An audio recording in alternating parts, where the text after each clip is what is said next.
As licensed insolvency trustees, we understand the stress and challenges of dealing with debt. We also know the benefits of filing a bankruptcy or consumer proposal and achieving a financial fresh start. There still seems to be some hesitation on the part of individuals with filing a bankruptcy or consumer proposal, even more so as a result of COVID. At least that's what I experienced in British Columbia. Why do you think there is such a hesitation for individuals to get help from a professional? David, do you want to tackle that one? I think there could be a whole bunch of reasons. Part of it, I think, is a lot of people hear rumors from friends and they just say, oh, this is going to ruin your credit. Don't ever do that. I think part of the other issues is there's a lot on the internet. People, they call it Dr. Google. They're trying to look for self-help and they get on the internet and there's a lot of misinformation on the internet as well.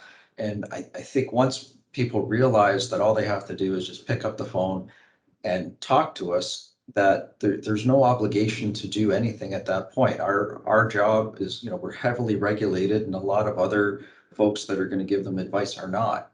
And we're regulated from the point of view of we're going to outline the options. We're going to outline what is the best option for them. Maybe it is a bankruptcy, maybe it's a consumer proposal, maybe it's something different. And if it is something different, we can advise here are the different things to do and at least point them in the direction of where they need to go. I've had situations I'm working on right now where the person has a very large tax debt and what we're discussing is more he needs to talk to a tax professional first, that maybe we do need to file a proposal, but there's about 4 other steps he can go through before that step needs to be taken. And if he's successful at one of those other steps, there won't be any need for us. And then that's, I guess, the hard part is to overcome that hesitation because of this misinformation. People will, they throw little posters on the telephone pole that says, we'll knock your debt down by 30%, but will they really? The people don't know. They think it will. And no, it doesn't happen. They find out that they're out of pocket a bunch of money. And at the end of the day, they'll still end up in a trustee's office having to start all over again. So that's a really tough one to overcome. All we can do is keep saying we're here, we're ready to talk. There's no obligation. Just give us a call and we'll help. Thanks, David. You make some really interesting points. Tina, what do you think is leading to the hesitation?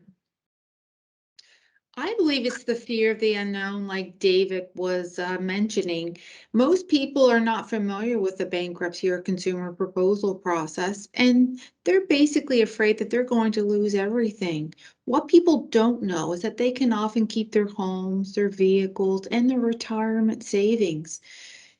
As trustees, we work with people to come up with life-changing debt solutions and provide practical advice to managing their finances going forward. It's truly worthwhile to have a no obligation consultation to discover what solutions are available to resolve their financial situation.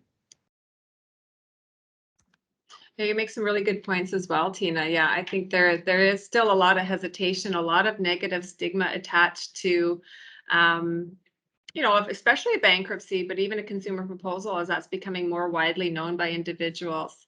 I think what we've all learned from 2020 and COVID that's now extended into 2021 is that it's okay to ask for help.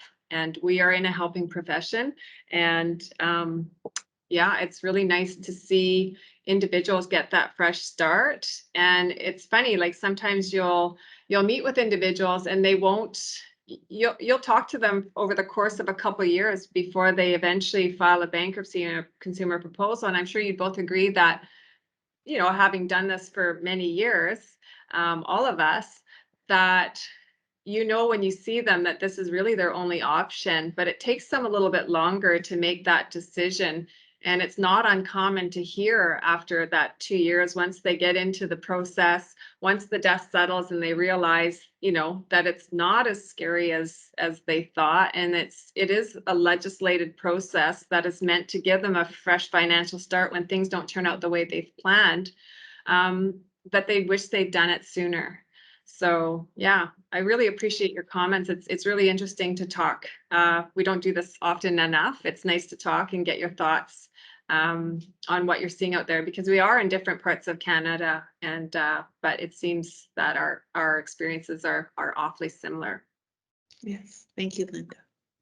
Thank you. Yeah, thank you.